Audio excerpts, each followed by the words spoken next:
Your approach is the right one. Draft on Trump, meaning that there's a lot of people who like Trump policies, but don't necessarily like some of the baggage. And you are presenting yourself, and I don't mean to speak for you, but it seemed to me as though you were presenting yourself as the alternative to Trump, maybe without some of the baggage. The question I have for you, though, if my proposition is correct and you sort of become the one-on-one with Trump as the process moves forward, are you concerned at all that Trump, right now, when I spoke to Donald Trump Jr. after the debate, he spoke very well of your performance. But right now, I question how that dynamic changes once it ever became a one-on-one race. Does Donald Trump then turn his ire and his attacks on you? And does that change the strategy? Well, certainly I'm not going to be turning ire on him. I truly believe he was a great president, and I'm grateful for what he did to this country. I just think that I can build on that foundation to go even further. Fact of the matter is, I expect Donald Trump to be my most valued advisor and mentor during my first year as our next president.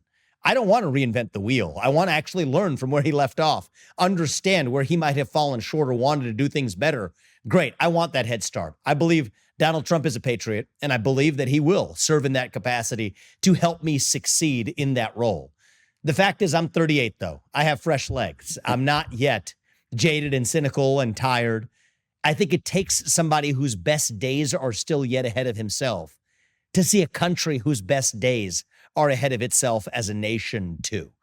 And that's why I think it has to be me in taking our America First agenda to the next level. I can reunite this country. I'm not yet having an effect on people where 30% of this country is becoming psychiatrically ill when I'm in office. Right. That's not Trump's fault, but it's just a fact of what happens in this country.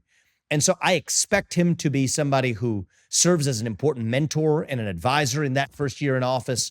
I'm going to value that. I've been very clear that I would pardon him.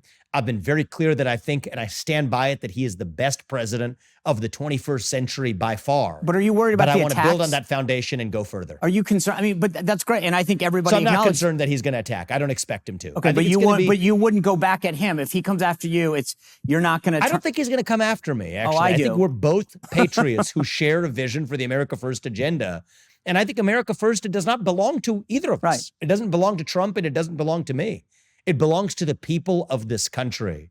And I think if both of us approach it with that spirit, then I think we're going to have a great result for the country no matter who wins.